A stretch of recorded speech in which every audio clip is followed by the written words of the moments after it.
Hi everyone, this is Mason Christensen, archivist at the Dearborn Historical Museum. Today I'm going to be talking a little bit about Dearborn Heights history. We're going to be talking about the story of the two communities that once existed in the northern Dearborn Heights area. The first community I want to talk about is Wallaceville, which was a community roughly around where Gully Road would have at one point crossed the Middle Rouge and had made it up to Ann Arbor Trail. That community was originally established back in 1824 when a traveling preacher, Reverend Joseph Hickox, established a log church in the area there on his property, and the church fairly quickly became a school. And it was really the earliest school in what is now Dearborn Township. And it was really, for what is now Dearborn Heights, for the several early decades, it would have been a major landmark for the area. Fairly early on, in I think it was 1827, you ended up having the first township meeting for Buckland Township, which would have consisted of all of Dearborn Township, all of Nankin Township, all of Livonia Township, all of Redford Township. You have this first government meeting of that township right there. This is 6 years before the village of Dearborn even exists at this point. You're arguably the first, this is effectively the first settlement of the Dearborn area, you could argue. But, this is established fairly early. The reason why it's not Hickoxville instead of Wallaceville is because by 1836, the Reverend goes off and moves to Illinois, and you have a guy named John B. Wallace who ends up moving to the area, establishing a fairly prominent sawmill operation there. And he actually lives in the area from the 1830s into the 1880s. People like him. He actually had, he had it within his rights when Hickox left the area and he bought the property that he could have closed the school, but no, he gave it to the township to be used as a school. And so, the area really took on the name Wallaceville.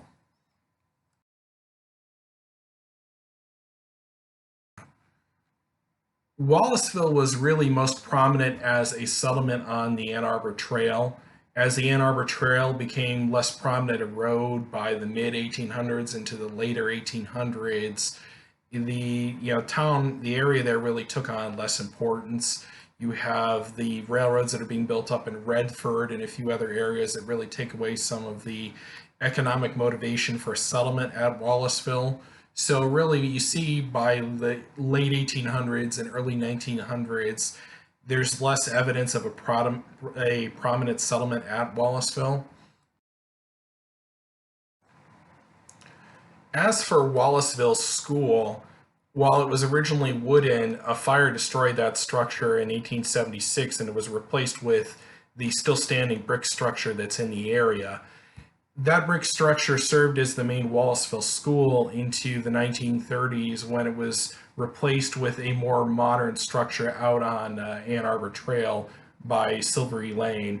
The school, the actual 1876 school, was briefly reopened during World War II for various uses. Was used in the 50s as Dearborn Heights population expanded for a few years, though at that point it was renamed Hawthorne School.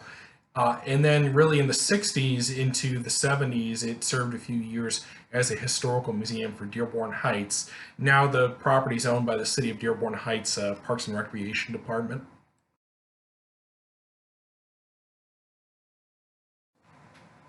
The other community I wanted to talk about is Coonville, which was basically the area near where Outer Drive now crosses Ann Arbor Trail and Hines Drive. At one point in the mid to late 1800s, you would have had several businesses there, including a hotel. But the most prominent really was this grist mill that was owned by the Kuhn family, who were the namesake of the village. Basically, we know the grist mill there at roughly Hines Drive and Outer Drive there was in existence from around 1850 well into the 1900s and appears to have been there as late as the 1950s.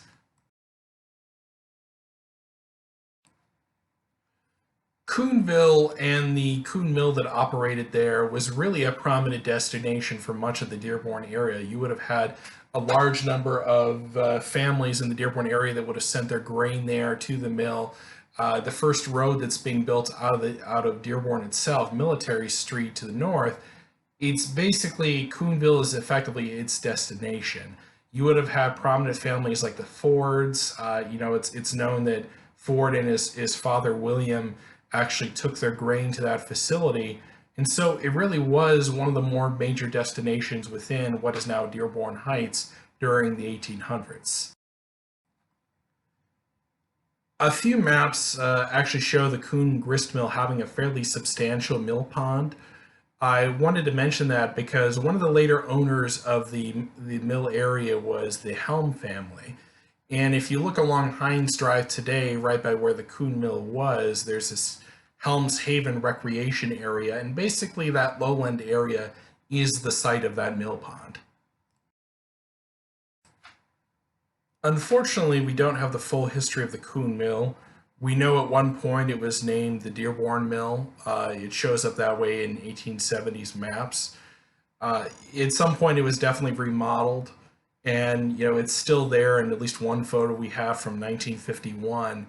It was finally torn down sometime in the 50s, most likely for the construction of what became Hines Drive.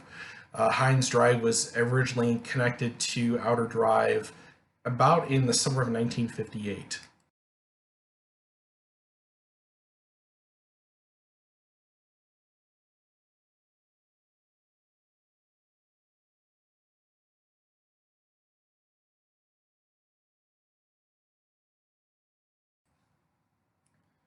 The one thing I wanted to mention in this video before concluding is that Coonville actually also had a one-room school, and it was located right at Ann Arbor Trail and Outer Drive on the northwest corner there, basically where all the schools now. So Coonville's school district, it was one of your usual one-room school districts for Dearborn Township. It eventually renamed itself the Fairlane School District, and then it eventually got absorbed by Dearborn Public Schools. And that's how we end up having this little bit of Dearborn Heights that's now in the Dearborn School District. So literally the Dearborn Heights campus of the school district is the site of the Coonville School.